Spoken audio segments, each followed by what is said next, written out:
Not too far away from the start of the city's Vitality Blast game between the Hampshire Hawks and the Essex Eagles. Another really important one in terms of qualification for the quarter-finals. Delighted to be joined by Simon Lee, head groundsman here at the Ageas Bowl. Simon, we're going to start with non-cricket because it is the elephant in the room for anyone coming into the ground this evening. The Arctic Monkeys concert was, just over a week ago now. Yep. You've had a very busy week, I understand, getting the ground back for cricket. Yeah, that's right. Yeah. So 8 days ago was the concert. We didn't actually get the ground back fully without anything on it until Sunday afternoon.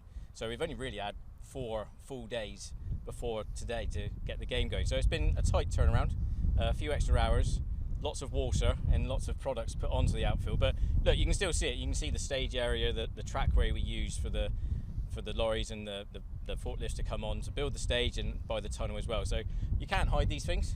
We've done everything we can to make sure it's playable, and it is 100% playable. So yeah, so you can't hide these things, but it's fine for cricket, which is the main thing. The ground staff always want, I guess, a bit of rain here and there to help you out. It's been pretty much non-rain for the last week or so since then. Has that been helpful or a hindrance in terms of getting the ground back where you want it? It's actually been a hindrance. I mean, building up to the concert, it was 28 degrees plus in here for 5 days in a row. I couldn't water anything because of the build. So the outfield suffered because it was so hot and because I couldn't water.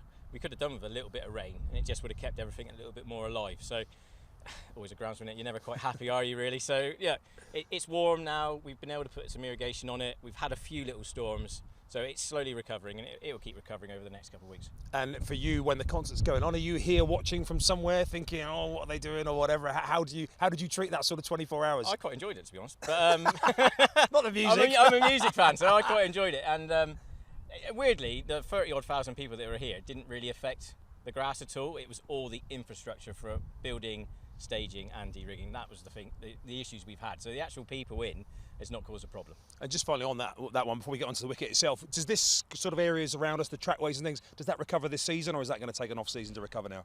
I think it's 50-50. We've actually reseeded the whole area. So we've put fresh seed in, we've top dressed it 2 days ago.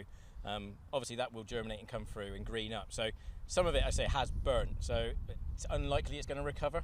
So that's why we've seeded up to try and get the grass to thicken up and have an even surface. Let's just come on to this wicket then. Let's get James, our cameraman, to pan around a little bit. This is a fresh one for the Blast this season. Yeah, so pitch shape, fresh one. We've moved over to the other side of the square compared to the 2 pitches we've used already this season. Theory being we were a little bit further away from the stage, and obviously we've got 3 games this Friday, next Friday and Sunday. So hopefully we'll be using this one for all those 3 games with our championship match wedged in the middle. Yeah, and we expect consistent performance across the square, of course. So again, we're looking at the sort of 160, 170, 180 bar area. We pushed the boundaries back out for our last game to 75, but we brought them back into 72 for this. We've had to bring it into 65 by the tunnel just because of some of the damaged area from the concert. So yeah, I always think 170 you're in the game, but I mean at the moment scores around the country have been huge, so who knows what's going to happen. Yeah, you must have been watching the Oval last night thinking mad. Flat as anything. Yeah, absolutely mad. I mean, Oval's a little bit smaller boundaries here and there in the corners, so we're always a little bit bigger as an entity, as a whole, so scores are always a little bit lower here just because we are so big. Simon, great insight as ever. Thanks for joining us. Simon Lee, head groundsman here at the Ageas Bowl.